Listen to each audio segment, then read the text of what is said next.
નમસ્તે. ઇન્વેસ્ટર સોફ્ટવેરની અંદર F&Oના બિલ ઇમ્પોર્ટ કરવાની પ્રોસેસ 3 પાર્ટમાં ડિવાઈડ થયેલી છે.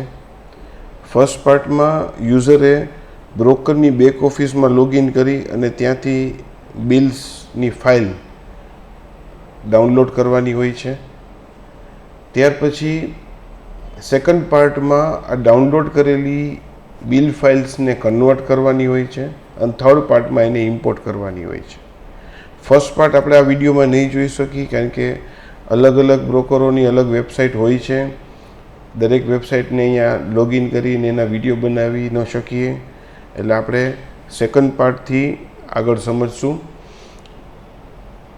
બ્રોકરના જે બિલ્સ ડાઉનલોડ થયા છે કોમ્પ્યુટરમાં એને કોપી કરી લેવાના અને ડેસ્કટોપ ઉપર એક આવી રીતે તમારા ડેસ્કટોપમાં આવી રીતે એક ઇન્વેસ્ટર કરીને એક ફોલ્ડર હશે.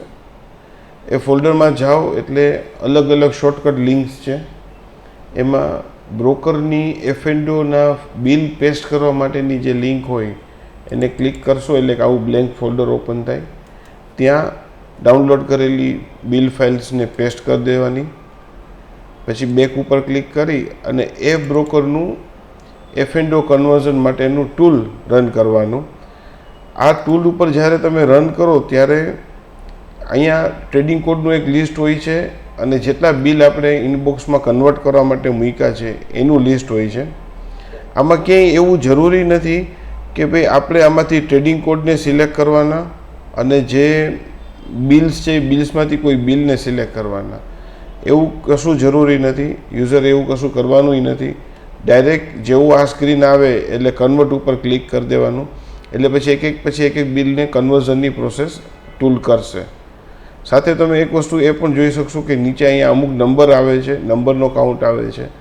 ક્યારેક એવું થાય કે બિલ પ્રોપરલી ડાઉનલોડ ન થયું હોય અથવા તો ફાઇલમાં કંઈ પ્રોબ્લેમ હોય કે કરપ્શન હોય કે સ્ટ્રક્ચરમાં કંઈ ફેરફાર હોય ત્યારે કોઈ એરર આવે અથવા તો કોઈ ટૂલ પ્રોપરલી વર્ક ન કરતું એવું લાગે તો યુઝર અમને ફોટો મોકલે ત્યારે આ નંબર ઉપરથી ખ્યાલ આવે કે એકચ્યુઅલી કઈ જગ્યાએ બિલની અંદર પ્રોબ્લેમ છે. તેના માટે આ નંબર છે અહીંયા નીચે દેખાય છે. જ્યારે આ બિલ કન્વર્ટ થઈ ગયા એટલે કન્વર્ઝન પ્રોસેસ ઓવરનો મેસેજ આવી ગયો છે. હવે આપણે એને ઓકે આપી અને આ ટૂલને બંધ કરી દઈશું. યુઝરે ખાસ ધ્યાન રાખવાનું છે કે જ્યારે ટૂલ ચાલતું હોય ત્યારે ઇન્વેસ્ટર સોફ્ટવેર બંધ રાખવાનો અને ઇન્વેસ્ટર સોફ્ટવેર ચાલુ હોય ત્યારે ટૂલને રન નહીં કરવાનું. આપણે ઇન્વેસ્ટર સોફ્ટવેરમાં લોગિન કરીએ છીએ. ટૂલનું વર્ક અહીંયા પૂરું થઈ ગયું છે. બિલ ફાઇલને એને કન્વર્ટ કરી દીધી છે. હવે આપણે એને ઇમ્પોર્ટ કરવા જઈ રહ્યા છીએ. ફ્યુચર ઓપ્શનના બિલને ઇમ્પોર્ટ કરતાં પહેલાં એનું કન્ફિગરેશન એક બનાવવું પડે. તો ઇમ્પોર્ટ કન્ફિગરેશનમાં આપણે જોઈ લઈએ. કન્ફિગરેશન બનેલું છે, એક વખત બનાવવાનું છે. તો એના સ્ટેપ્સ શું હોય કે અહીંયા સેગમેન્ટની અંદર FO સિલેક્ટ કરવાનું, ટ્રેડિંગ કોડ આપવાનો, બ્રોકર અને ડીમેટ એકાઉન્ટ સિલેક્ટ કરી અને આ સાઈડ ઉપર ઇન્ટ્રાડે અને ડેસિમલ પછી 4 ડેસિમલ રાઉન્ડ ઓફ વાળું આ જે એક ટીક છે એ ટેક આપવાનું અને સેવ આપી દેવાનું. આવું કન્ફિગરેશન એક બનાવી લેવાનું. ત્યાર પછી F&Oના બિલ ઇમ્પોર્ટ કરવા માટે ટ્રાન્ઝેક્શનના ફ્યુચર ઓપ્શન બિલમાં જ આપણે જઈશું.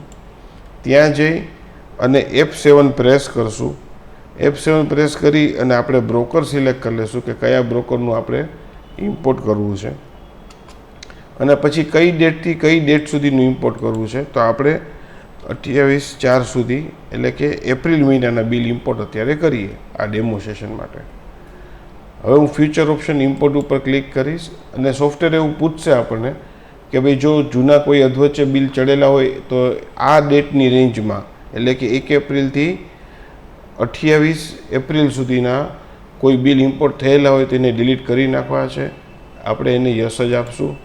અને હવે જો આપ બેકગ્રાઉન્ડ પ્રોસેસમાં જોઈ શકો છો કે અહીંયા બિલ આપણા ઇમ્પોર્ટ થઈ છે અને બધી ડિટેલ્સ એની અંદર આવે છે.